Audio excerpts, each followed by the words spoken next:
Olá, amigos e amigas do campo e da cidade, sejam muito bem-vindos a mais um Horizonte Agrocast. Este que é um projeto da Pecuária PRM para ampliar os horizontes na produção rural. Eu sou o jornalista Guilherme Bic e falo aqui dos novos estúdios da TV Santa Maria. Isso mesmo, é o primeiro episódio do Horizonte Agrocast, este que é o episódio número 41, sendo gravado aqui na nova sede da TV Santa Maria. Estamos ainda um pouco improvisados, você vai perceber, mas estamos trabalhando para que a estrutura seja ainda melhor e dê mais qualidade aos episódios do Horizonte Agrocast. E como você já sabe, vamos direto falar com o nosso anfitrião, Pedro Rocha Marques. Tudo bem, Pedro? Olá, Guilherme, um bom dia, uma boa tarde, uma boa noite. Vamos mais uma vez gravar um episódio. A exemplo do que foi gravado o episódio número 40, encerrou a COP 30, mas ainda estamos na batida e falando sobre os temas ambientais e da forma que a gente busca querer sempre aprofundar, traduzir e desmistificar um tema para que quem assiste e nos acompanha e ouve para poder entender o que realmente ocorre por trás de tudo que se fala dentro da imprensa, o que na prática realmente cada país está fazendo. Vamos nessa, muito obrigado por acompanharem, sugerirem e darem dicas de episódios e temas, e vamos em frente, Guilherme, que tenho certeza que hoje será um episódio para a gente também ampliar os nossos horizontes. Perfeito, perfeito. Inclusive, hoje nós vamos fazer reflexões sobre pagamento por serviços ambientais e o escolhido para falar sobre esse assunto é um reincidente aqui no Horizonte Agrocast, o professor João Augusto Rossi, ele que participou do 6º episódio do Horizonte Agrocast, volta agora no episódio número 41. Tudo bem, professor João Augusto, como vai? Olá, pessoal, tudo bem? Bom, primeiro eu gostaria de agradecer ao Guilherme, ao Pedro, pelo convite. Foi um prazer participar do episódio anterior e agora vamos trocar um pouco o tema, falar sobre o pagamento por serviços ambientais. Obrigado aí pelo convite. Passo a bola para vocês aí para nós dar continuidade. Perfeito. Muito legal. Perfeito. E o Horizonte Agrocast não seria possível sem a participação dos nossos apoiadores, e são eles a Diamaju Distribuidora, com logística própria de mais de 5.000 produtos nas linhas agropecuária, veterinária, pet e agrícola para os 3 estados do sul. Frigorífico Pinhal dos Irmãos Salvati Limitada de Santo Augusto, mas atua no setor de açougues e frigoríficos. Agrocomercial Saúde e Nutrição Animal, com lojas físicas em Uruguaiana, Alegrete, Quaraí, São Borja e Santana do Livramento, com entrega em todo o Brasil. Accelerated Genetics, há 27 anos no mercado nacional, comercializando sêmen bovino nacional e importado, além de material de inseminação artificial. Ouro Fino Saúde Animal, reimaginando a saúde animal. Agropecuária Moresco, há 30 anos plantando confiança e colhendo resultados, fábrica de rações, concentrados, núcleos e sais minerais. MSD Saúde Animal, que tem como propósito melhorar o bem-estar das pessoas e a saúde dos animais. E Veterinária Marca e Sinal, solução do pet ao pasto, nosso maior patrimônio é a satisfação do cliente. De Itaqui, mas com entrega em toda a fronteira oeste, contato permanente com os proprietários Paulo e Sérgio. Vamos então começar o nosso episódio número 41 do Horizonte Agrocast, que tem episódios inéditos toda quinta-feira no YouTube da Pecuária PRM, no Spotify do Horizonte Agrocast, no canal 19 da Claronet, ou seja, o canal da TV Santa Maria, para quem está no coração do Rio Grande, e ainda em todos os sistemas de IPTV do Brasil. Não esqueça de seguir o Horizonte Agrocast no Instagram e no TikTok, porque hoje nós vamos fazer algumas reflexões sobre pagamento por serviços ambientais. E aí, Pedro, antes de eu apresentar aqui o nosso convidado, eu vou pedir que tu trace um pouquinho o caminho da nossa conversa. Beleza.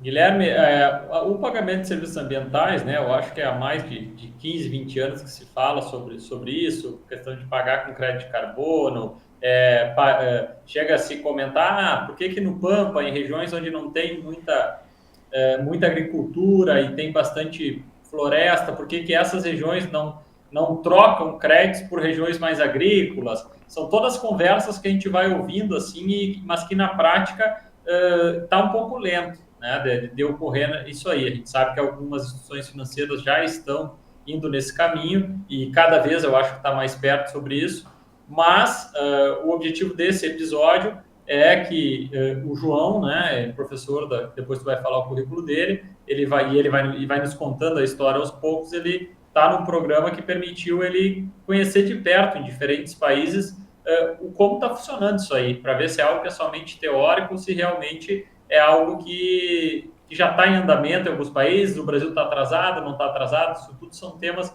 que nós vamos ir explorando conforme o episódio vai indo. Em virtude disso, Guilherme, eu passo para ti agora a bola e depois a gente faz uma pergunta inicial para o João aí.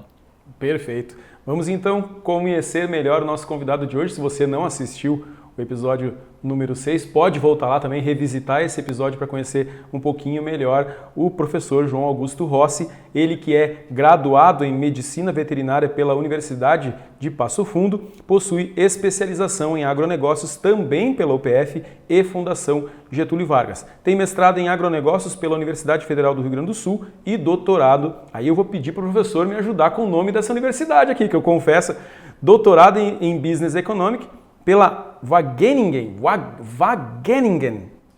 É da Holanda. Eu imagino que tem uma pegada meio alemã nesse nome aqui.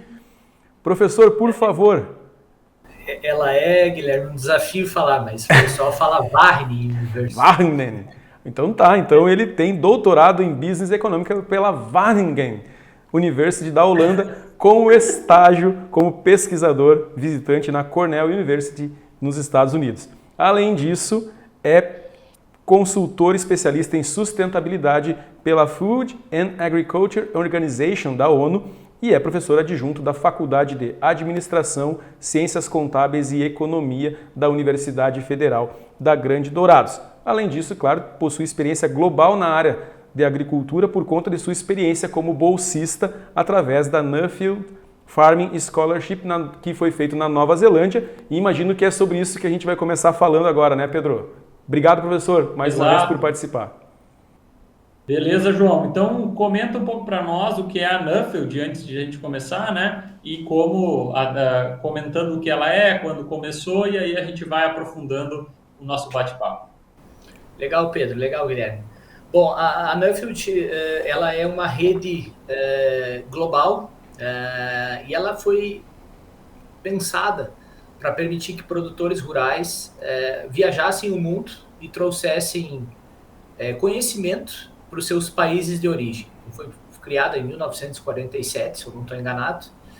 Não foi no Brasil que ela foi criada em outros países. E em 2016, 2017 se iniciou um processo de trazer a Nuffield aqui para o Brasil.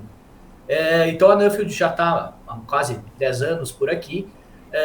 E além dessa rede, ela tem um programa chamado um programa de desenvolvimento de pessoas para representar e formar líderes do agronegócio no Brasil e no mundo. Esse programa é dividido em 3 etapas. Os candidatos selecionados têm que ir, num primeiro momento, para um país onde eles se encontram com os scholars, né, vamos chamar assim, os pesquisadores dos outros países que também selecionaram esses candidatos. Então, para dar uma ideia, esse ano a gente foi para Nova Zelândia, nós éramos 120 pesquisadores de todo o mundo, mas quando eu estou falando pesquisador aqui, eu preciso dizer o que é, né? Não é o pesquisador esse formal da universidade. Normalmente são pesquisadores que escolhem um tópico específico que querem investigar e podem ser produtores, podem ser consultores do agronegócio, pode ser representantes de indústria, enfim, qualquer pessoa que esteja ligada ao agronegócio pode se candidatar. Então, nesse primeiro momento, há esse encontro dura em torno de 8 dias, esse ano foi na Nova Zelândia. Depois, num segundo momento, você faz uma viagem em grupo de 10 pessoas, de 10 a 12 pessoas, e aí você acaba conhecendo 6 ou 7 países durante 40 dias. E, por fim, você tem algumas viagens individuais que você tem que fazer a partir do tópico que você escolheu.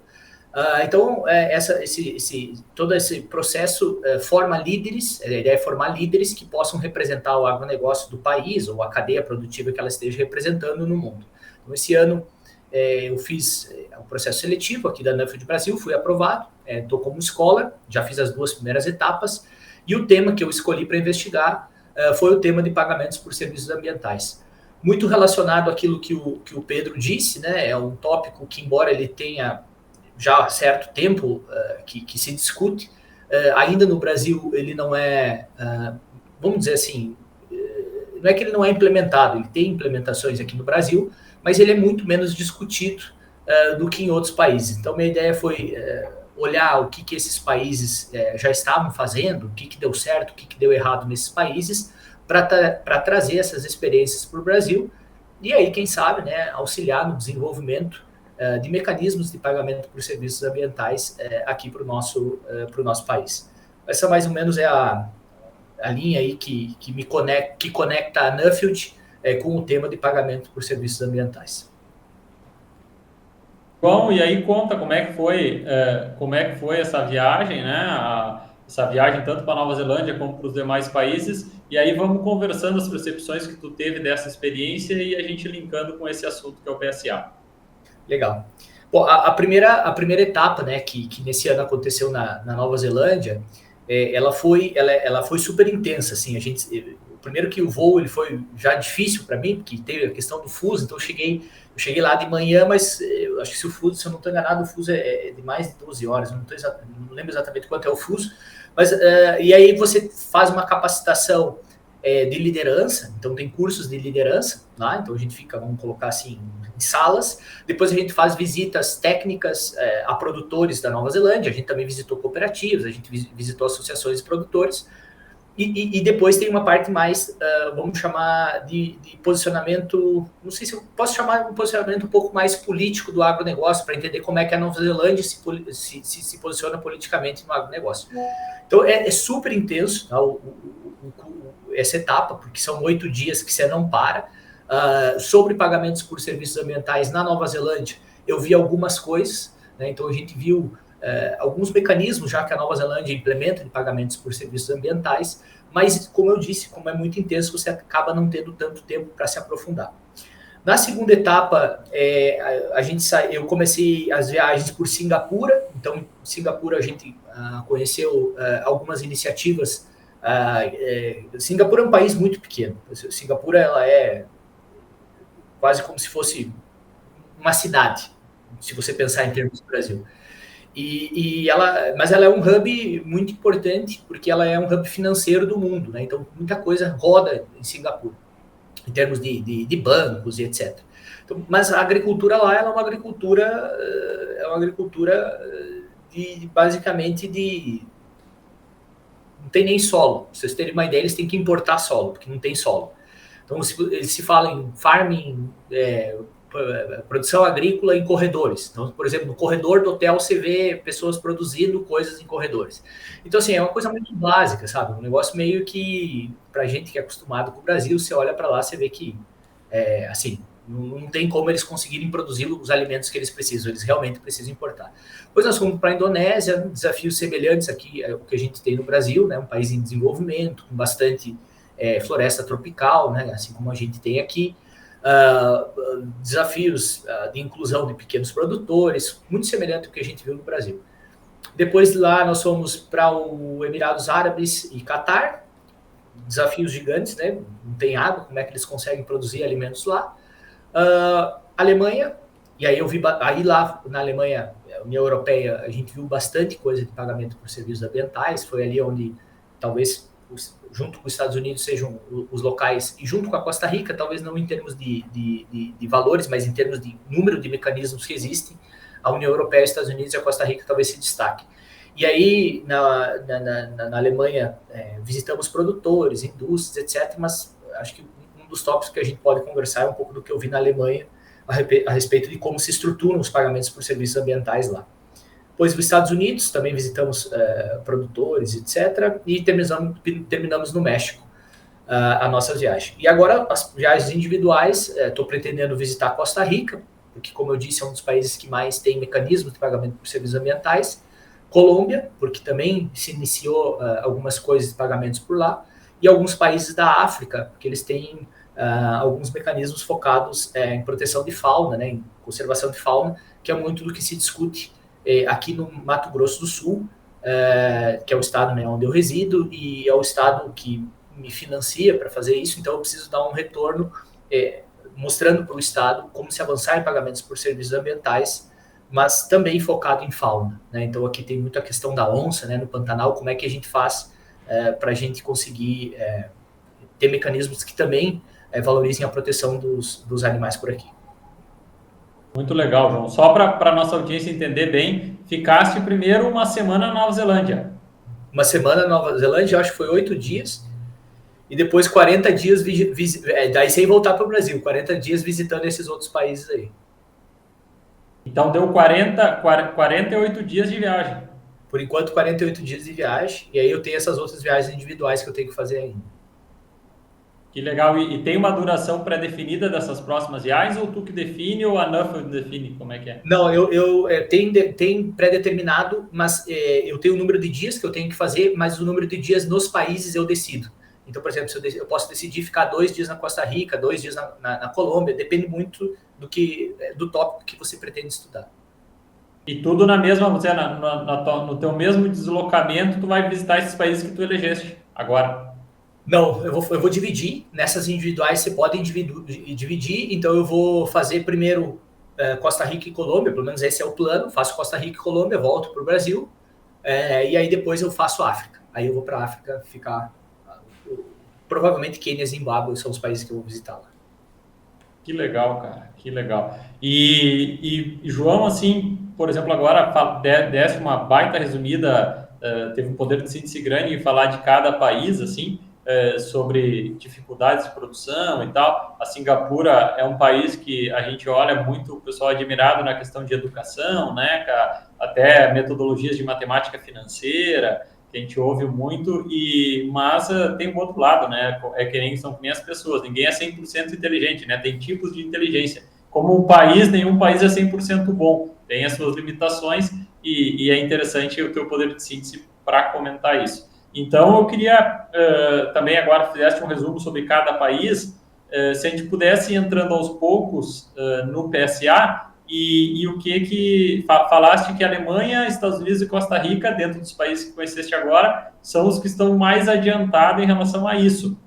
Se tu pudesse detalhar cada um desses países, o que eles estão fazendo em relação à PSA, para a gente poder entender o porquê que eles estão mais adiantados. Beleza, show de bola. Bom, então assim, Pedro, acho que é importante a gente definir, claro que existem diferentes definições, mas para explicar rapidamente para a audiência o que é o pagamento por serviços ambientais, né? Que isso, e eu acho que a audiência de vocês provavelmente tem muitos produtores que escutam, né? Então, eu tenho muita experiência com produtores, né? Eu tenho muita experiência em conversar com produtores por causa das minhas pesquisas, e quando a gente fala em PSA com os produtores, eles sempre vinculam, assim, sempre é exagero, mas eles normalmente vinculam o PSA a um produto. Então, eles falam assim, quanto eu vou receber a mais na minha arroba do boi, aqui no Mato Grosso do Sul, por exemplo. Eles vão falar, quanto eu vou receber a mais no meu quilo do boi. Ou se você fala de soja, quanto eu vou receber a mais no meu saco de soja. Então, isso não é exatamente o PSA. Né? Então, eu vou dar um passo atrás, Pedro, para explicar o que é o PSA, para depois a gente entrar especificamente nos mecanismos que podem ser desenvolvidos, que existem diferentes tipos de mecanismos, nos diferentes mecanismos que podem ser desenvolvidos para pagamento de serviços ambientais. Então, a ideia do pagamento de serviços ambientais é assim, ó, a natureza, ela provém para a sociedade serviços ecossistêmicos. Tá? O tradicional, você pode pensar, é biodiversidade. Um exemplo, a biodiversidade ela não tem dono, é a natureza que dá a biodiversidade. Porém, pessoas que estão protegendo a biodiversidade, e nesse caso pode ser produtores, eles não estão sendo remunerados, a palavra não é exatamente remunerados, que eu posso ter, não estão sendo beneficiados pela sociedade por esse serviço de proteção da biodiversidade, certo?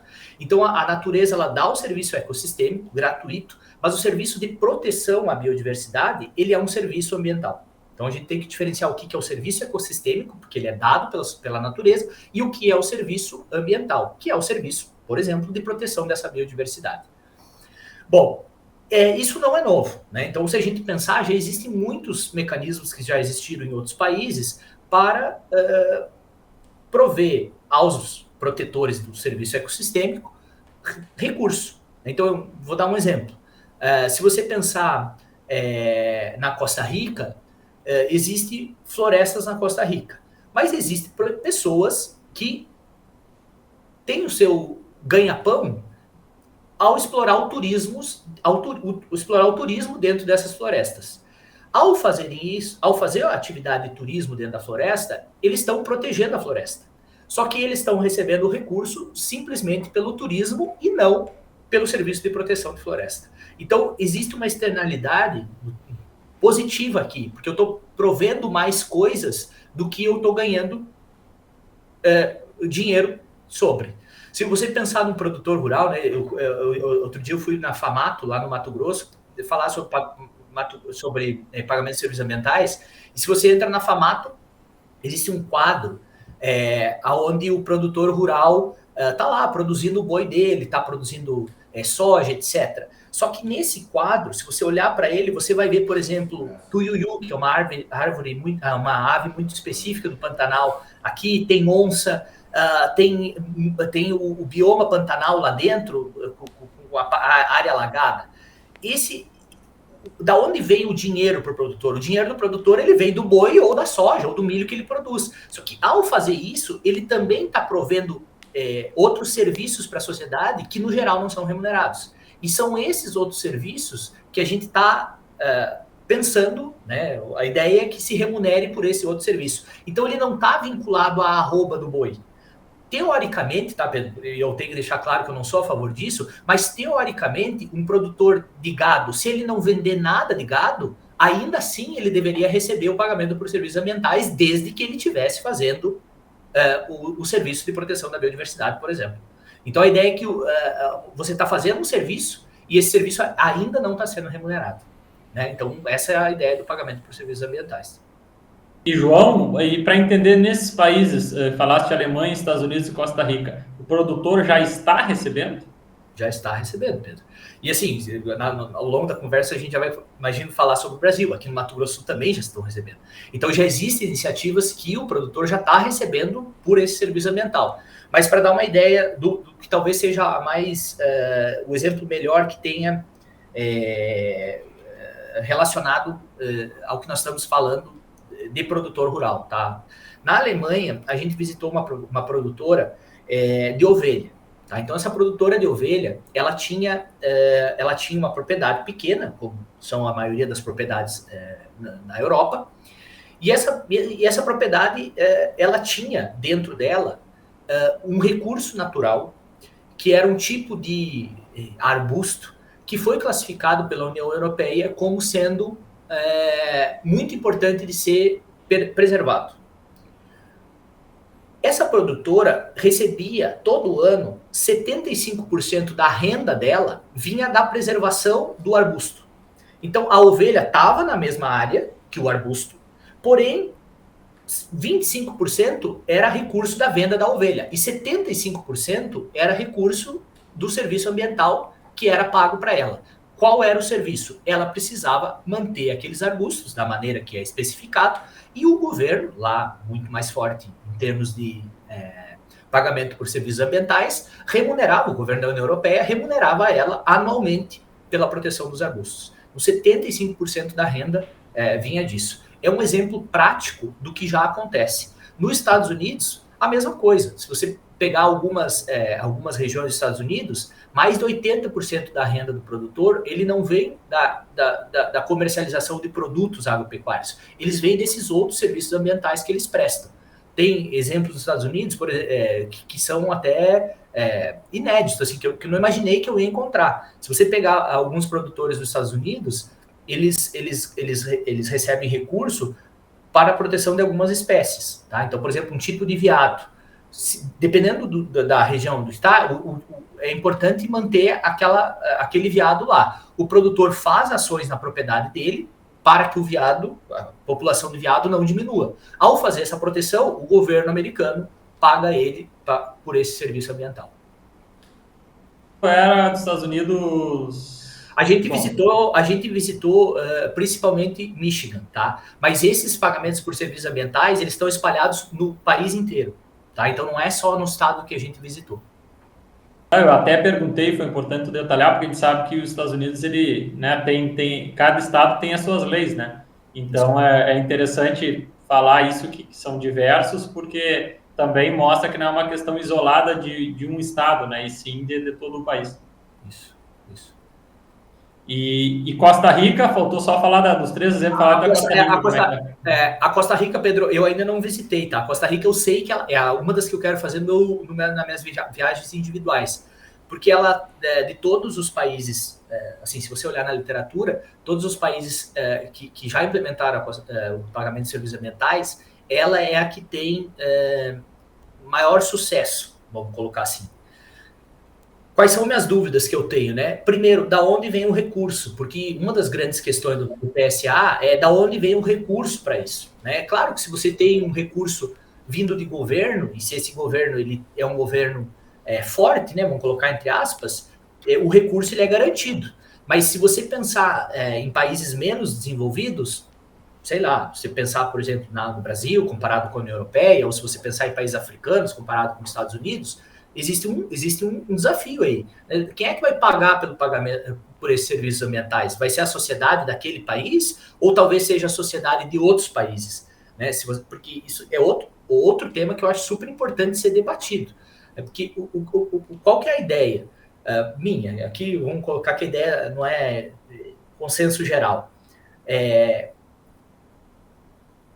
Existem países que, para se desenvolverem, eles já causaram danos ambientais ao mundo. E isso que eles causaram, eles não foram simplesmente internalizados naqueles países. Eles também causam problemas em outros. Então, se você pensar a partir da industrialização da União Europeia, aquilo que aconteceu lá causa hoje problemas aqui no Brasil. Então, só que aqueles países já se desenvolveram. E o nosso país está em processo de desenvolvimento comparado com o que eles tiveram. Então, quem que tem que financiar o desenvolvimento nosso? É nós mesmos, com os nossos recursos? Ou esses países, e a gente está falando aqui de transferência de recursos entre países, não seria mais justo que os países que já se desenvolveram, utilizando seus recursos, financiassem pagamento por serviços ambientais em países onde ainda existe natureza? Isso é um outro ponto importante, né? Se você pensar o que se paga na União Europeia para proteção de biodiversidade,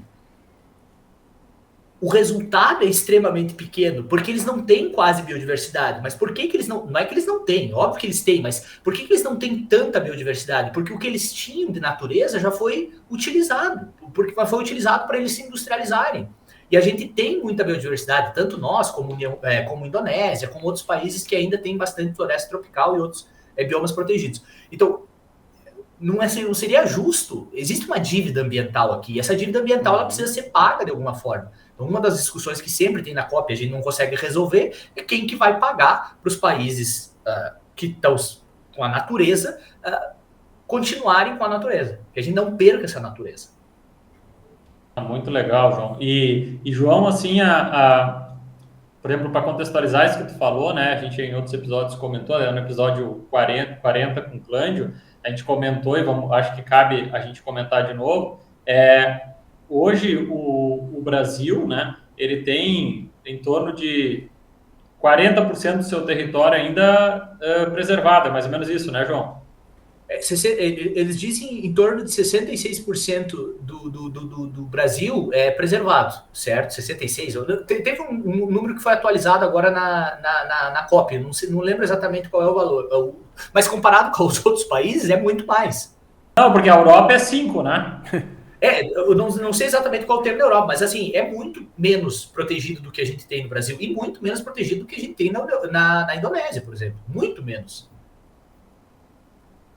E hoje quem sofre pressão para preservar é o Brasil, né? Que eu acho que tem uma parte importante, né? Porque assim, ó, as discussões essas que existem na COP, elas são para redução das emissões, certo? De gases de efeito estufa. As emissões, elas, no geral, elas não vêm somente da área ou do setor agropecuário, né? Qual é a principal fonte de emissão do mundo? A principal fonte é o uso de energia, petróleo, gás, etc. Só que isso é no mundo, né? Então, se você pensar, de onde vem a principal fonte de emissão de gás de efeito estufa da União Europeia. Mesma coisa, energia. Dos Estados Unidos, energia. China, energia. Mas no Brasil, a nossa matriz energética, ela não é uma matriz energética de petróleo. Né? Claro que se usa, mas muito menos. Por quê? Porque a gente tem energia renovável, a gente tem etanol, a gente tem energia hídrica, etc. No Brasil, a principal fonte de emissões, ela está relacionada à mudança do uso da terra, que é desmatamento. Então, quando o mundo olha para o Brasil, eles falam assim, vocês precisam reduzir o desmatamento, ou zerar o desmatamento. Por que a gente precisa zerar? Porque se a gente conseguisse fazer isso, a gente teria um impacto muito grande na redução das nossas emissões.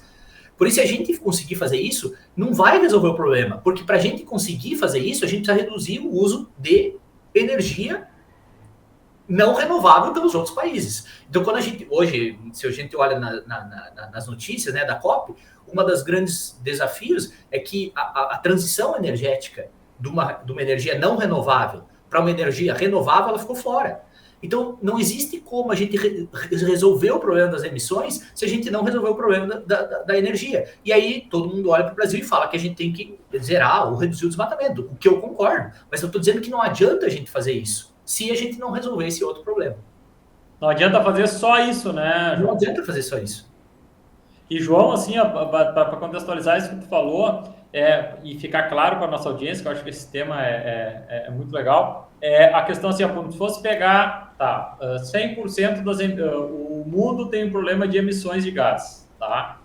Falaste que o maior problema é a questão, principalmente Estados Unidos, China, Rússia e Emirados Árabes usam muita energia à base de carvão, petróleo e tal, que são fontes poluidoras. Tu poderia contextualizar, assim, vamos dizer, quanto por cento das emissões são dessa fonte e quanto por cento as emissões são vinculadas ao pool do boi? Pedro, primeiro que assim, é mais, se eu não estou enganado, tá? Eu tenho que cuidar para não falar bobagem aqui, mas se eu não me engano é mais de 70% das energias do mundo, das emissões, ela não vem do setor agropecuário, certo? Ela vem do setor de energia. Então, a gente não tem como resolver o problema das emissões se a gente não resolver energia. A gente precisa, essa é a principal tópico que nós precisaríamos resolver. E claro. Repete, João, repete, por favor, e desculpa que agora me empolguei. Repete, porque eu me considero um cara que zapeia, que busca informação e tal, e pergunto para os dois depois responderem. Quando que alguém leu essa informação que o João está falando agora? Repete quanto por cento é em função da energia. Eu disse, Pedro, só cuidado para ver se eu não estou enganado, mas se eu não me engano é mais de 70% das emissões, elas não vêm do setor agropecuário, certo? Então, o Brasil está entre os principais emissores se você pensar em termos de país, certo? Mas a gente não resolver, se o Brasil zerasse as emissões, ainda assim não ia adiantar nada. Porque a gente precisa que os países maiores poluidores, China, União Europeia como bloco, Estados Unidos, também reduzissem as emissões dele. Não adianta só nós reduzir as emissões. A gente precisa que esses outros países também reduzam, porque senão não vai adiantar nada. E aí, por que se bate muito no desmatamento no Brasil? Porque a matriz energética do Brasil, ela não é a principal problema, que é o principal problema nesses outros países emissores. E para a gente que tá muito didático isso, para a gente detalhar, para quem nos ouve e a gente poder explicar que o objetivo do Horizonte Agrocast também é ampliar o horizonte educando com a informação de qualidade. Então, acho que a gente está no alvo, por isso que eu estou empolgado com isso.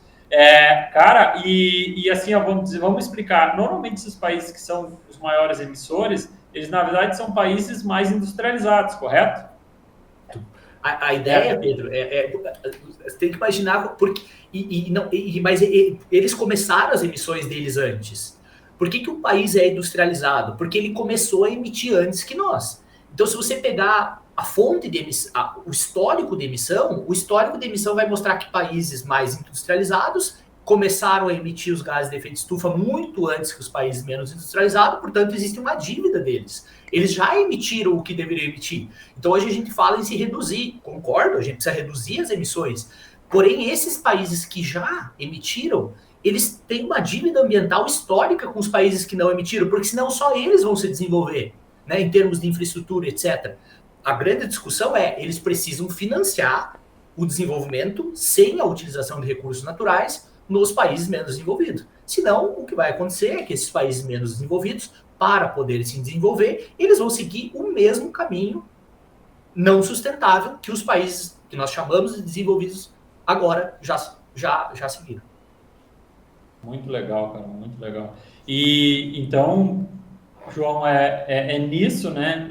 Baseado nisso que tu está falando, é que é importante que quem está nos ouvindo, assistindo e a população entenda que esse tema, essa informação que tu falou, vamos dizer que não seja 70, seja 65, que não seja 70, seja 75, mas acho que foi muito didático quando falou, é a questão assim, a maioria o grande problema do aquecimento global está na industrialização de países desenvolvidos há muito tempo, utilizando energia a qualquer custo para não faltar matriz energética para o desenvolvimento desse país, e vai ser uma solução muito pequena, que é o que hoje a mídia mais discute, que é desmatamento, o pum do boi, o agro polui.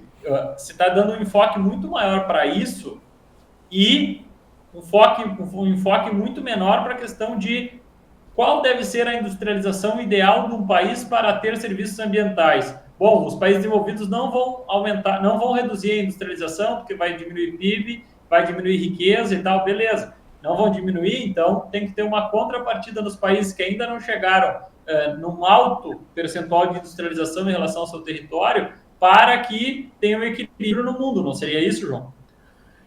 A ideia é assim, Pedro. Se você não fizer nada, né, vamos trazer para uma realidade prática. Tá? Um produtor, ele precisa...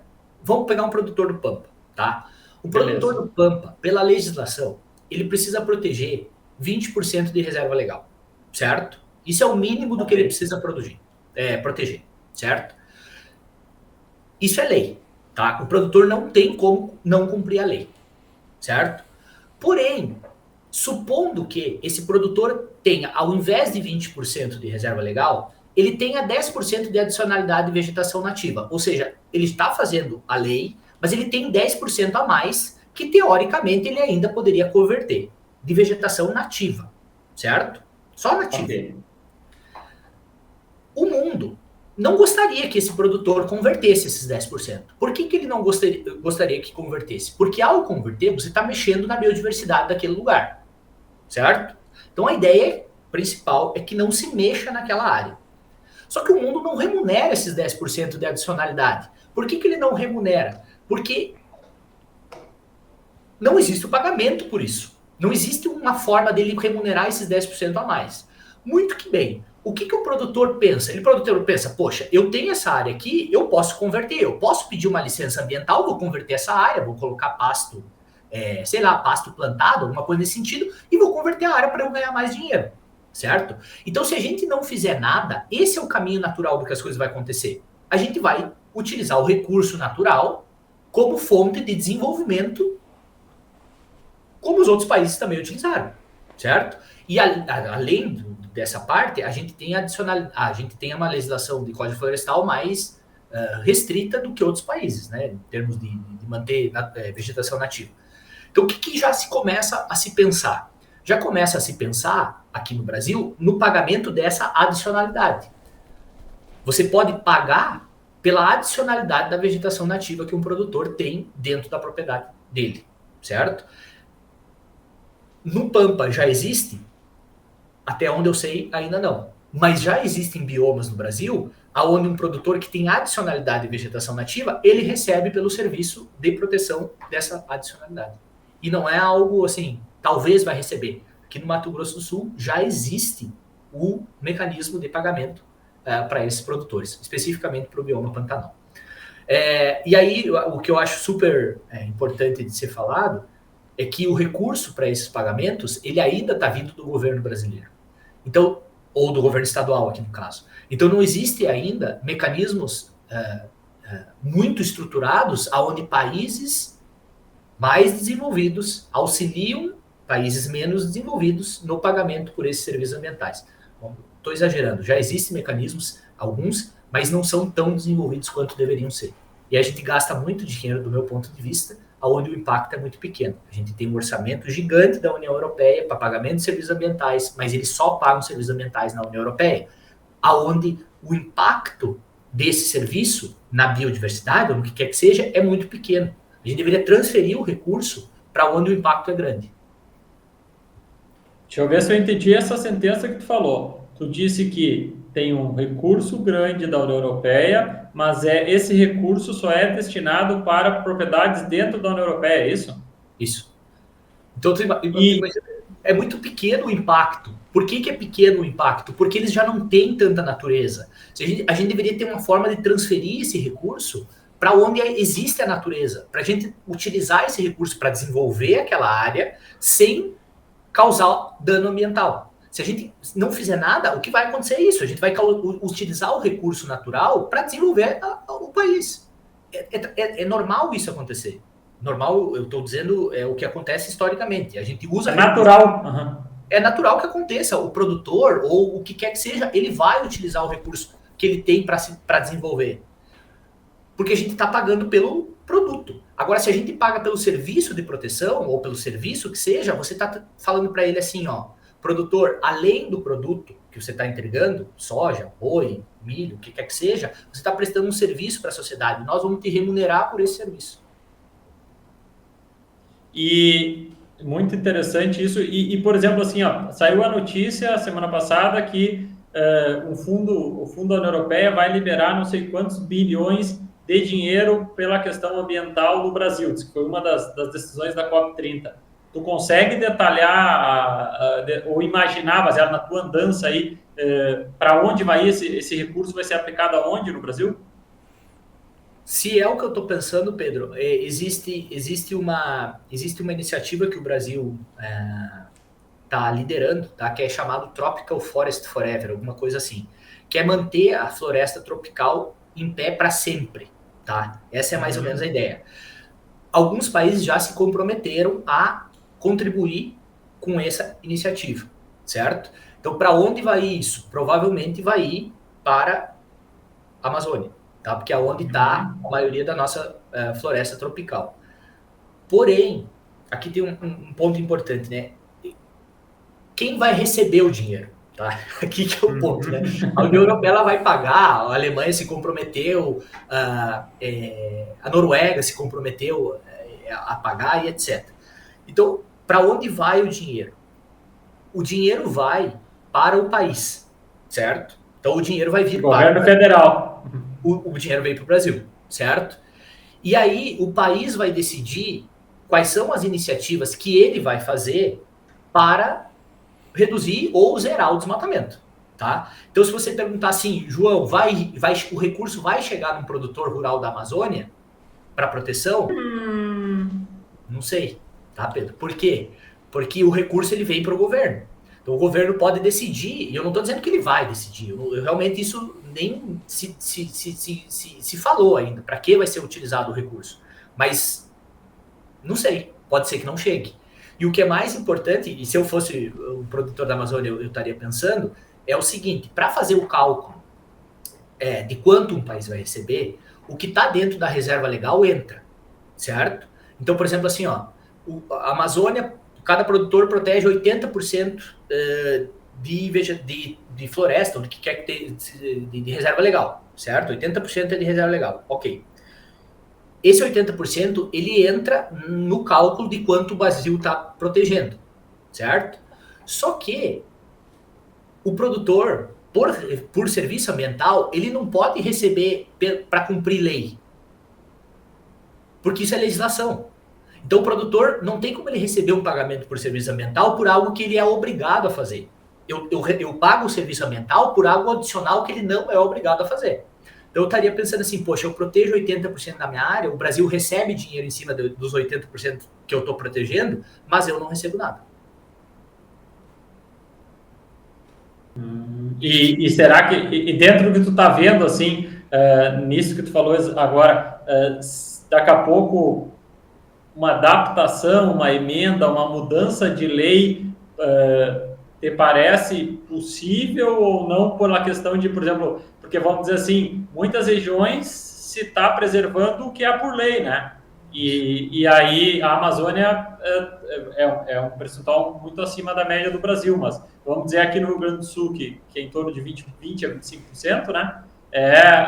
Por exemplo, o produtor pega a região da metade norte, né? Os caras têm no máximo isso aí, né? No caso, então a forma de fazer esse comércio ficar essa remuneração por benefícios ambientais, pagamentos por serviços ambientais, como é que tu enxerga isso?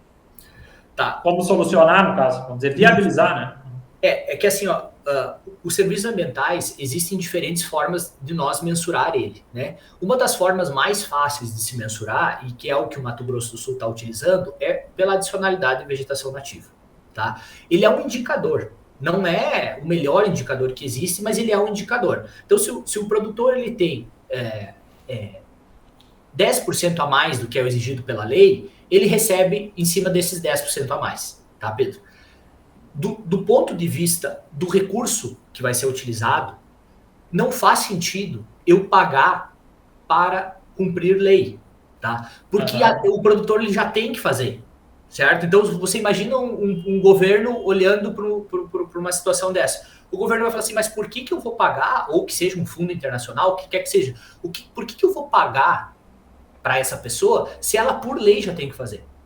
Então, ele não vai pagar do ponto de vista até de utilização do recurso para a legislação ser cumprida. Tá? Isso é a opinião minha. Tá? Pode ser que existam outras formas. Porém, um produtor que tenha os 20% aí no bioma, Pampa, não necessariamente ele não está prestando outro tipo de serviço que não é o serviço da adicionalidade da vegetação nativa. Ele pode estar prestando outro serviço ambiental. E aí esse outro serviço ambiental, ele pode ser remunerado. Dando outro exemplo aqui, tá, Pedro, que está aí no Rio Grande do Sul, o governo do estado, ele lançou, na Expo Inter esse ano aí, ele lançou um pagamento por serviços ambientais para produtores de arroz, tá? Então, um produtor de arroz no estado do Rio Grande do Sul, que tenha um selo do IRGA, se eu não me engano, um selo ouro, prata e bronze, alguma coisa nesse sentido, ele recebe R$100 a mais por hectare produtivo. Como é que ele recebe o selo ouro? Como é que eu, produtor, vou ter o selo ouro? O IRGA lança uma cartilha dizendo quais são os requisitos para ter o selo ouro. O produtor tem que ter na propriedade dele a prática A, B, C e D. O produtor tem a prática A, B, C e D, o IRGA dá o selo. O IRGA dando o selo, o produtor se cadastra no governo do estado. O governo do estado olha o selo e fala, ok, esse produtor tem o selo, R$100 por hectare e produtivo para ele. Essa é uma forma clássica de fazer, e já está acontecendo aí no Rio Grande do Sul. Foi lançado na Expo Inter desse ano. Muito legal. Cara, e aí, então, no caso, pelo que estás falando, é ver mais viabilidade, vamos dizer, aqui no Rio Grande do Sul, por exemplo, de pagar por práticas que, vamos dizer assim, plantio convencional versus plantio direto, né? Plantio direto beneficia. Aí tu cria um checklist de medidas, como foi criada no arroz, se cria uma série de... essa fazenda, ela é amiga do meio ambiente, né? Então, ela vai receber um pagamento do serviço ambiental. Seria isso? Perfeito. Acho que talvez, Pedro, possa dar dois exemplos práticos que está ocorrendo agora aqui no Pantanal, tá? Ótimo. No Pantanal, o Pantanal ele está em dois estados brasileiros. Ele está no Mato Grosso do Sul e ele está no Mato Grosso. No Mato Grosso do Sul, o governo estadual fez uma negociação com produtores, organizações não governamentais, representantes de estados, universidades, etc. E se criou um mecanismo de pagamento por serviços ambientais por adicionalidade de vegetação nativa. Então, um produtor pantaneiro de gado de corte, que a economia lá é baseada em gado de corte, que ele tenha acima do exigido pela legislação, ele recebe R$55 por hectare, tá? Simplesmente para manter aquele hectare sem converter para pasto plantado, certo? Aí uma das coisas que as pessoas sempre perguntam, eu preciso fechar a área, preciso cercar a área? Não, você pode continuar com seu boi pastando naquela área. O manejo não muda. ele recebe R$ 55 adicional por hectare de vegetação nativa que ele tiver na propriedade dele. Aqui no Mato Grosso do Sul tem alguns critérios, por exemplo, se a reserva legal dele conecta com o corredor ecológico do vizinho, ele tem um pouquinho a mais, mas a ideia é que se pague por adicionalidade de vegetação nativa. Além disso, se colocou alguns gatilhos para que um produtor muito grande não captasse todo o recurso do fundo. Então, cada produtor pode captar aqui no Mato Grosso do Sul até R$100 mil por ano, tá? Então, um produtor aqui no Mato Grosso do Sul de gado de corte do Pantanal, que tem adicionalidade de vegetação nativa, se candidata ao edital, se olha a documentação, se está tudo certo na documentação, estando tudo certo na documentação, esse produtor recebe R$55 por hectare de adicionalidade de vegetação nativa.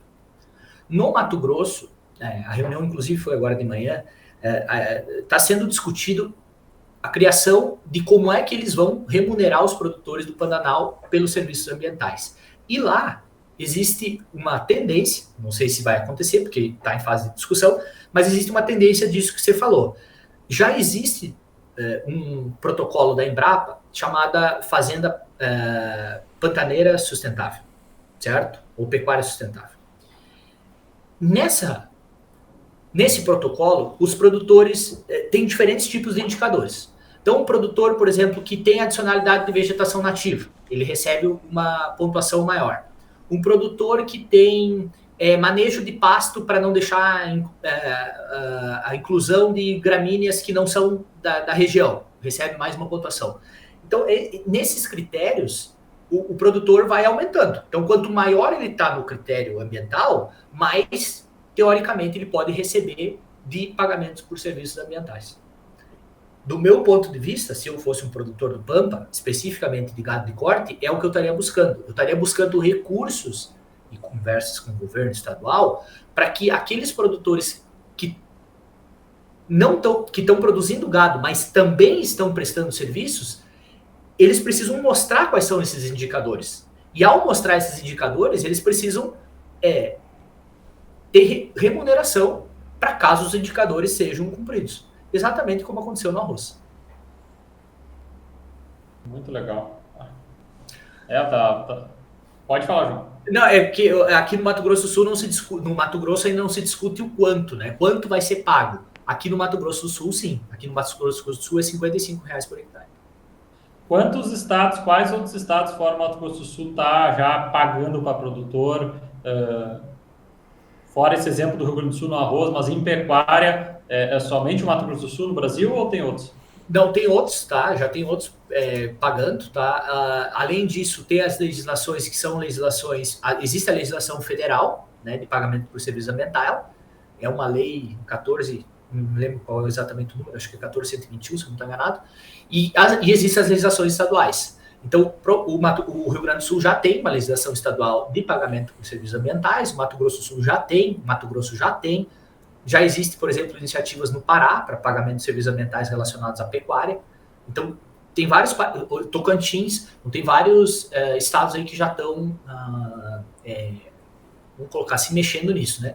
A grande questão, Pedro, é quem vai pagar. Né? Aqui no estado, aqui no estado, quem paga, o recurso vem do governo do estado. Então, o governo do estado alocou 40 milhões para o Fundo Clima Pantanal e esse recurso é utilizado, ou pode ser utilizado para o pagamento de serviços ambientais.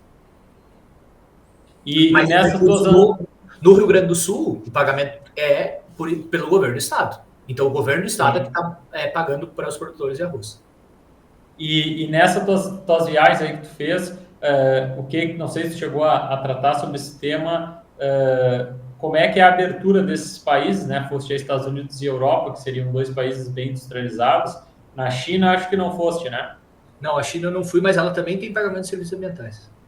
Tá, e como é que tá? Chegou a perguntar, questionar ao pessoal lá como é que tá a sensação desses países para transferir esse recurso para países onde, vamos dizer, em resumo, Estados Unidos e Europa e China aportarem recurso por pagamento de serviços ambientais no Brasil? Em termos de redução de desmatamento, Pedro, eu vejo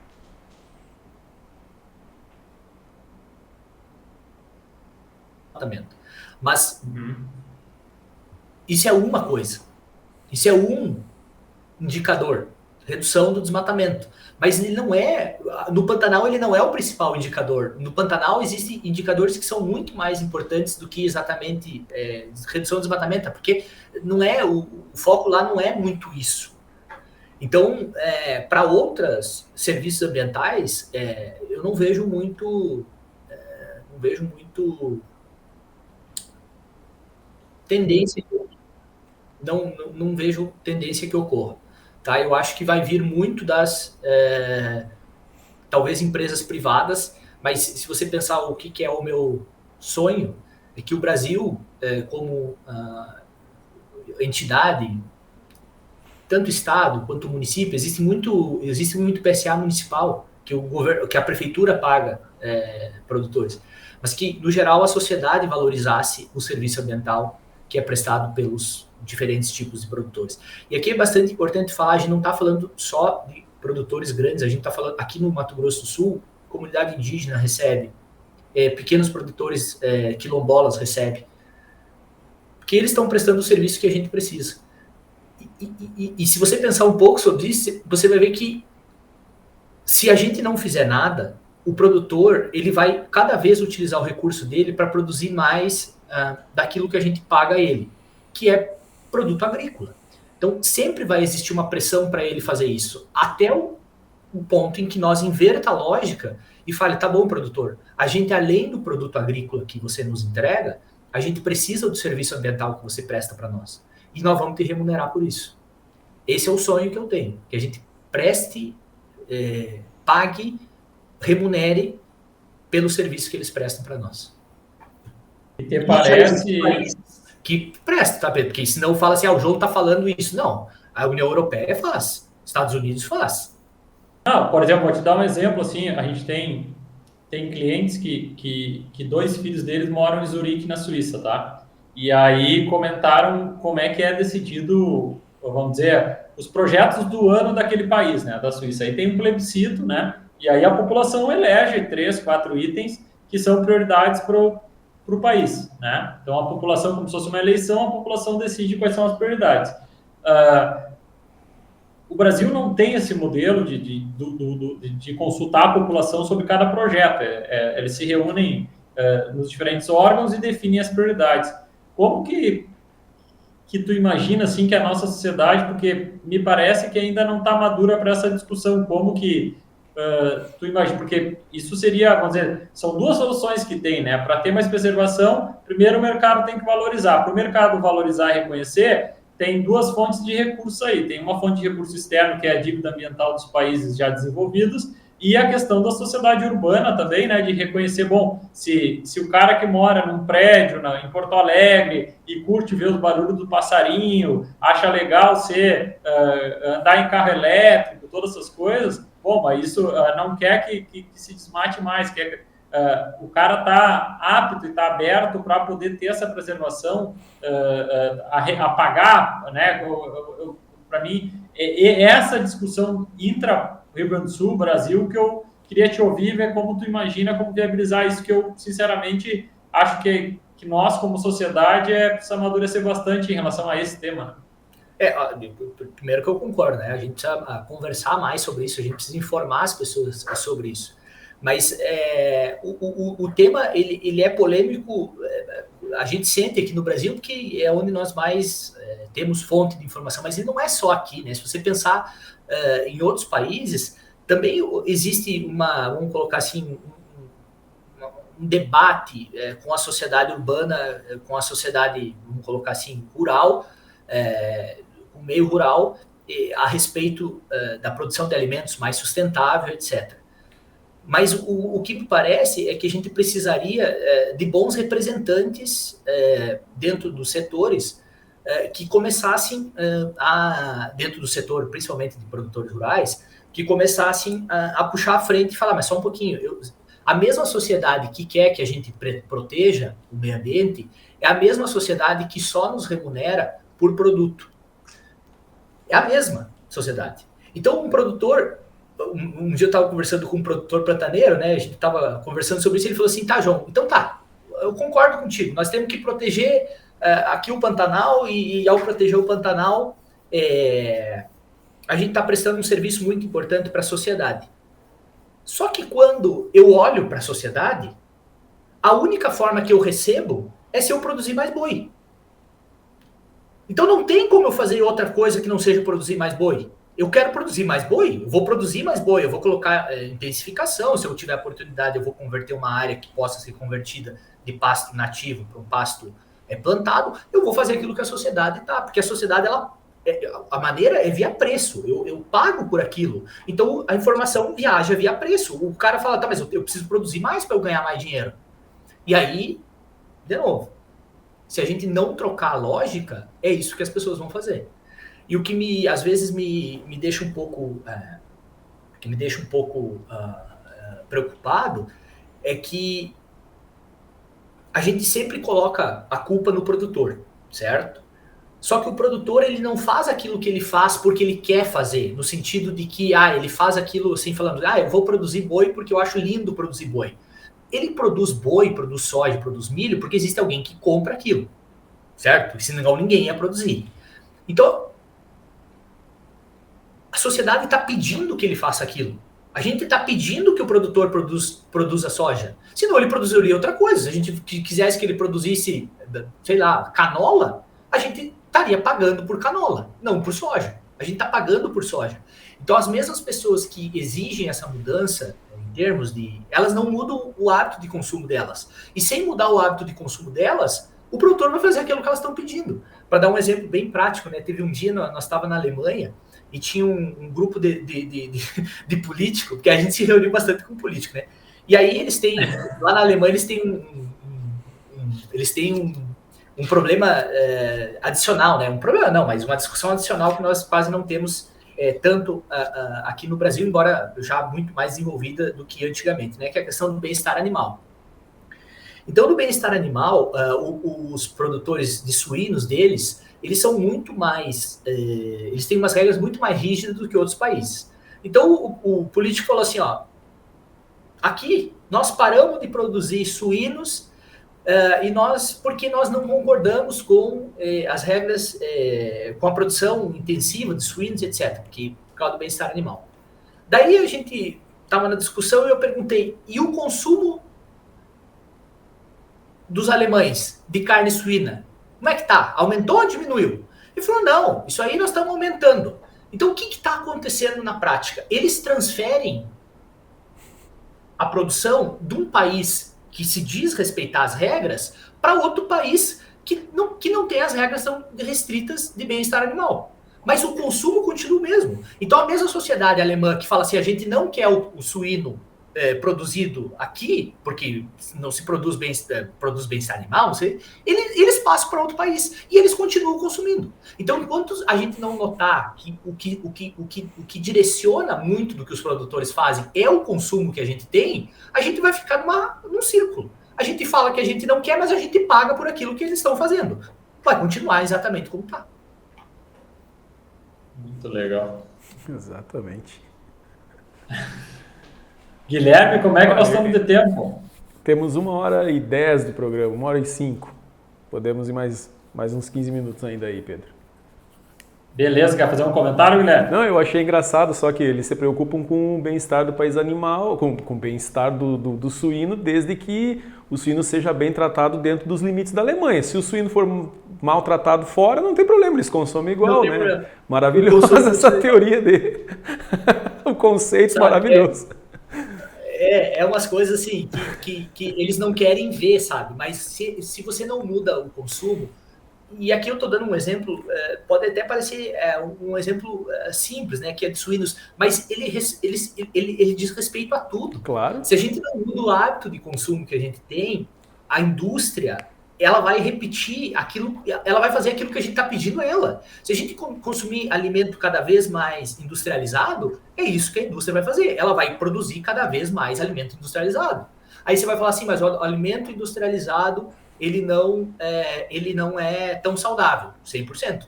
Concordo que ele não é tão saudável quanto um alimento mais natural. Mas é o que eu estou consumindo. Se é o que eu estou consumindo, é o que a indústria vai fazer. É o que a indústria vai produzir, exatamente. É o que a indústria vai fazer. Então, a gente, como sociedade, meio que a gente joga, sabe? A gente joga para os outros os problemas como se eles não fossem um problema só de consumo. Tanto que se a gente pegar os principais cientistas que estavam na COP, uma das prioridades que existe para redução do problema da questão climática não é só o produtor fazer o que tem que ser feito, é a sociedade que consome também fazer o que tem que ser feito. É a gente reduzir o consumo de produtos que estão relacionados a problemas ambientais ou a problemas sociais, o que é o critério que você utilizar. Senão não vai ter como. Não é dever da indústria essa conscientização, né? A indústria ela tá para atender a demanda, ela não tá para conscientizar o consumidor. Aí Exato. Esse papel é de outro instituto, não necessariamente da indústria. Exato. É muito legal. E João, assim, uma curiosidade, eu tinha ouvido falar, até um cliente que tinha morado 6 meses na Nova Zelândia, e ele acompanha muitas notícias, tinha me comentado que na Nova Zelândia o governo chinês tinha comprado uma série de propriedades e tal, e algumas propriedades, inclusive, era só como uma segurança alimentar para poder produzir lá. Tu chegou a ouvir alguma coisa sobre isso ou não? Eu ouvi rumores, tá, Pedro? E não só na Nova Zelândia, tá? Não só da Nova Zelândia. Mas eu não tenho nada de concreto para dizer se realmente essa é uma estratégia, tá? O que a gente viu muito, tá? Mas muito mesmo, e principalmente Estados Unidos e Europa, é uma migração de trabalhadores de outros países, trabalhadores rurais de outros países, para trabalhar nesses países mais desenvolvidos. Tá? Então, se você entrar em qualquer propriedade grande dos Estados Unidos que nós visitamos, todas elas tinham trabalhadores mexicanos, todas, sem nenhuma exceção. Olha aí. Se você entrasse nas propriedades, nas principais propriedades alemãs, muitos trabalhadores poloneses, muitos trabalhadores romenos que vão para trabalhar para lá. Por quê? Porque essa sociedade que exige, ela também não quer trabalhar no manual. Então, ela não quer fazer parte da produção de alimentos, né? Ela quer o alimento pronto. Querendo o alimento pronto, alguém vai ter que produzir. E aí, querendo que alguém produza, ela não quer produzir. Então, você precisa importar o trabalho de de outros países, né? Os Estados Unidos é o México, não só o México, mas ali nas regiões onde nós estávamos era muito mexicano, e na Alemanha era muito trabalhador polonês. Interessante, na verdade, fica uma discussão que, por exemplo, se aponta o problema, mas não se sugere a solução, né? Então, na verdade, porque o cara, o normal é assim, não, vamos produzir de forma sustentável, a sugestão é essa. Não, eu fecho o olho e aí, por exemplo, acho que leite dá em caixinha, né, que ovo também vem na caixa, e as coisas se solucionam assim, mas se esquecem que tem fatores produtivos aí para serem feitos, né? E baseado nisso, João, em função dessas políticas imigratórias dos Estados Unidos, tu foste quando o Trump já estava na presidência, né? Isso. Mas lá era muito, porque existe o trabalhador ilegal mexicano, mas a maioria do que a gente visitou, né? Então tem como se fosse contratos, eles fazem contratos às vezes de 6, 7 meses, aí o trabalhador fica 6, 7 meses nos Estados Unidos, depois ele volta para o México e assim por diante. Então a gente não estava trabalhando só com... A gente viu alguns ilegais, mas não eram a maioria eram legalizados. Porque assim, a política do Trump, até onde entendo, não era mandar de volta pessoas que estavam legalizadas nos Estados Unidos, e sim as pessoas que estavam ilegais. Então essa foi o grande tema aí quando a gente estava lá de debate. Pesquisei aqui rapidinho, Pedro. Além da Nova Zelândia, Estados Unidos, Austrália e alguns países da África são o foco dessa política da China aí, de compra de propriedades rurais para garantir a médio e longo prazo a segurança alimentar. Olha, o Brasil está na lista, mas na prioridade não seria o Brasil para eles no momento. Um dos patrocinadores desse ano, eles eram, não meu, mas de outro scholar da Romênia, do romeno. Ele trabalhava para uma empresa árabe, e essa empresa árabe, ela tinha terra em diversos países. Então ele manejava aí fazendas em diferentes países como uma estratégia de investimento do governo da Arábia.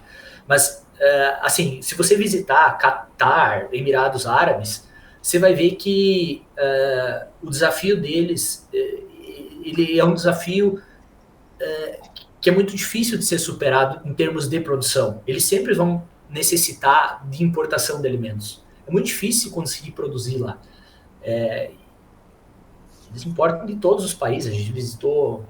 Eles são muito bons, né, em mover produtos. Então, se move muito produto lá de diferentes partes do mundo. Não vejo forma deles produzir o que eles precisam de alimentos. É uma troca de riqueza, né? No caso, eles começaram com o petróleo e aí hoje investiram bastante no turismo para que esse dinheiro e tecnologia, né? Para que esse dinheiro entre e troque por comida, né? Mais ou menos essa é a ideia deles. E são países que eles têm o que eles têm de agricultura é muito subsidiada, porque como eles não têm como competir em área, né? Porque você não consegue produzir quase nada no deserto. Então, a gente visitou, por exemplo, leite de camelo. Tem, mas se você olhar a produção, ela é subsidiada. Ela é subsidiada por um príncipe, não sei de que lá, que acredita que o leite ele é super nutritivo e que precisa ser vendido. Tudo bem, mas é subsidiado pelo príncipe. Não tem como ele fazer dinheiro.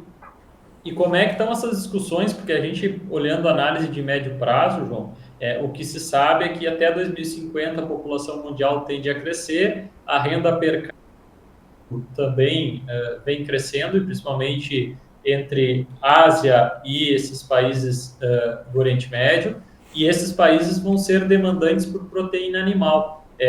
Vocês chegaram a dar uma conversada sobre esse tema, sobre estratégia, porque isso vai estar diretamente vinculado, como tu disseste, é mais gente querendo comer carne, e lá em 2010, no Congresso Mundial da Carne em Buenos Aires, se viu que os países que seriam os maiores produtores de carne bovina exportadores seriam os países que têm uma relação per capita, né, relação de água potável por habitante maior, porque 80% da proteína é água, né? Vocês aprofundaram, chegaram a falar sobre essas discussões, porque acho que está diretamente relacionado isso. Uma das principais discussões, Pedro, que eu acho que está um pouco relacionado à tua pergunta, é que existe uma tendência dos países que querer produzir cada vez mais no seu próprio território, tá?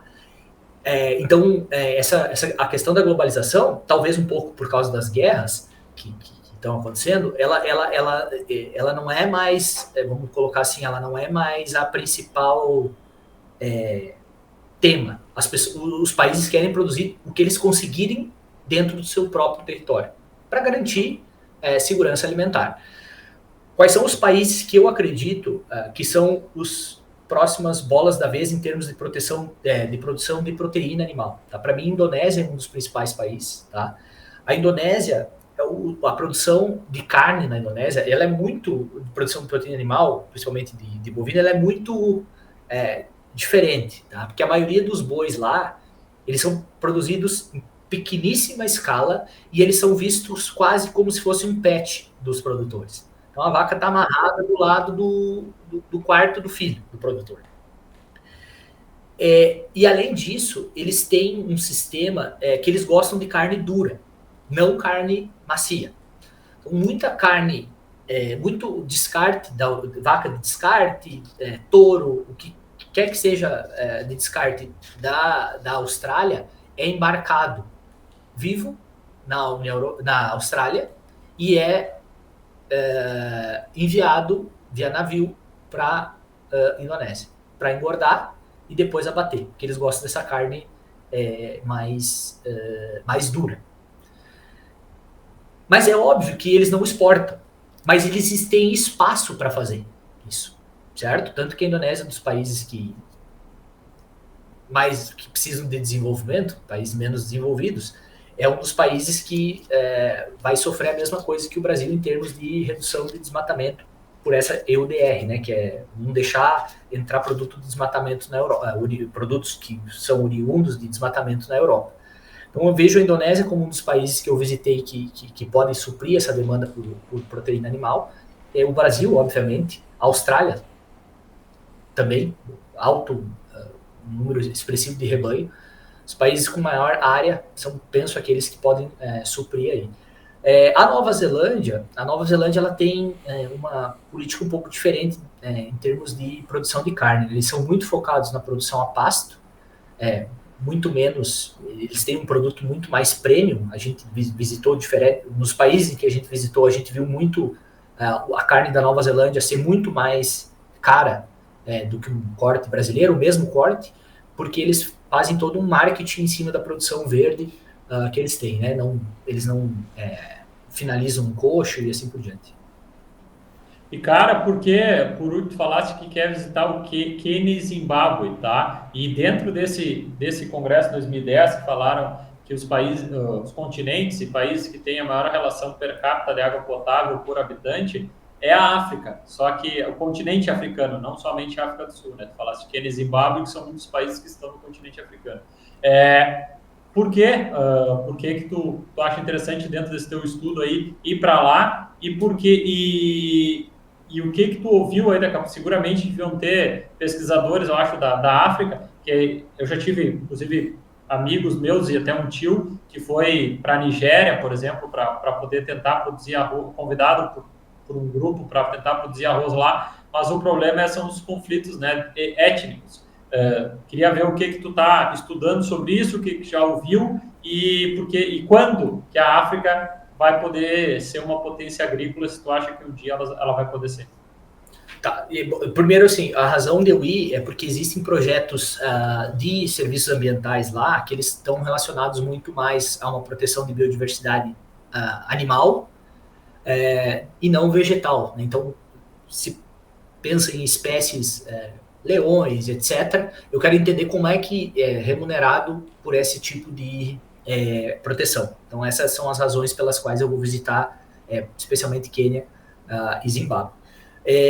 Existem, né, pessoas que estavam no grupo que já tinham visitado a África, que conhecem muito mais o continente do que eu. E existem também estudantes aqui que vêm para o UFGD, africanos, e a questão de conflito é importante, né? Então, existem esses conflitos lá e isso acaba dificultando a produção de alimentos. Acesso a tecnologias também me parece uma coisa que eles ainda estão em processo de ter, mas em termos de área, né, Pedro, eu acho que em termos de clima, eles têm o que é necessário. O que talvez precise, e aqui estou falando bem leigamente mesmo, o que talvez precise são organizações que, não de fora, né, organizações internas deles que consigam fazer com que a produção ocorra de forma mais em escala, né? Isso é muito pequena escala ainda do que acontece lá. E a abertura de grandes grupos é pequena, né? Para estrangeiros, eu acho que não tem uma receptividade tão boa lá. Isso é um dos desafios que imagino que acontece lá. Muito bom. Acho que estamos no nosso tempo, né, Guilherme? Isso, encerrou o nosso tempo. Eu estava fazendo a contabilidade do tempo aqui, Pedro, enquanto vocês finalizavam. Beleza. Aí. Encerramos. Não, agradecer, João, acho que, cara, atendeu todos os objetivos aí, a gente aprofundou bem esse tema, detalhou todos os pontos, a informação essa dos 70% do problema do aquecimento global e das mudanças climáticas deve-se à geração de energia de países industrializados, então isso é uma informação que vamos impulsionar o máximo possível para chegar no maior número de ouvidos, né, e mentes e olhos, porque eu acho que é uma informação que ela tem um impacto e a gente ouve e lê muito pouco sobre isso. Fora isso, a questão da objetividade que tu teve em detalhar tudo isso, e, cara, a gente vamos seguir conversando aí, porque está em andamento esse estudo, né? Então, esse teu trabalho e a gente vai conversando, mas já deu para ter uma grande ideia aí do caminho que vai se tomando em relação à PSA, e te agradecer, cara, e fica à vontade aí para fazer as tuas considerações finais e te agradecer mais uma vez aí. Um grande abraço, amigo. Obrigado, Pedro. Obrigado, Guilherme. Eu quero terminar com uma mensagem, né? Uma mensagem de otimismo quanto ao uso do PSA como um mecanismo justo de remuneração para aqueles que prestam serviço. Ele não é fundo perdido. Então, se um produtor não estiver fazendo o serviço que a gente está pagando ele, o contrato é encerrado, como qualquer contrato. Então, não é uma doação para o produtor, é um pagamento justo por um serviço que a sociedade está se beneficiando. eu não vejo mecanismos que estejam atualmente no Brasil sendo desenvolvidos e que remunerem de forma adequada os produtores, né? O que a gente vê são iniciativas iniciais, mas que ainda estão muito aquém do que a gente precisa para conseguir remunerar esses produtores pelos serviços que eles prestam, né? Tem muito mais detalhamento de como se desenvolvem os mecanismos, que a gente pode debater, quem sabe, Pedro, num episódio futuro, para a gente conseguir detalhar como esses mecanismos podem efetivamente ser desenvolvidos pelos governos, sejam estaduais, federais ou mesmo pelas iniciativas privadas. Agradeço mais uma vez aí a oportunidade, me coloco à disposição de vocês para qualquer coisa que vocês precisarem. Obrigado, pessoal. Perfeito. Muito obrigado, João. A gente aqui agradece, professor, e agora que já veio pela segunda vez, fica fácil voltar uma terceira e tema não vai faltar. Foi uma conversa muito franca, muito aberta e gostei demais do nosso papo, neste que foi o episódio número 41 do Horizonte Agrocast, com o tema Reflexões sobre pagamento por serviços ambientais. E nos despedimos aqui com um convite para que vocês sigam o Horizonte Agrocast no Instagram e no TikTok, que é onde nós colocamos cortes, pequenos fragmentos aí dos episódios inéditos, tá bom? @Horizonte Agrocast, também procura lá Pecuária PRM no YouTube e no Spotify, tá bom? Toda quinta-feira, episódio completo. Não esquece de deixar seu comentário também, sua sugestão, sua crítica será sempre muito bem-vinda. E vamos encerrar agradecendo os nossos patrocinadores, como é de costume, Veterinária Marca e Sinal, Diamaju Agrícola, Frigorífico Pinhal, Agrocomercial Saúde e Nutrição Animal, Accelerated Genetics, Agropecuária Moresco, Ouro Fino Saúde Animal e MSD Saúde Animal. Agradecemos a sua audiência e esperamos você no próximo episódio do Horizonte Agrocast, este que é um projeto da Pecuária PRM para ampliar os horizontes na produção rural. Valeu, tchau, tchau, até a próxima quinta-feira.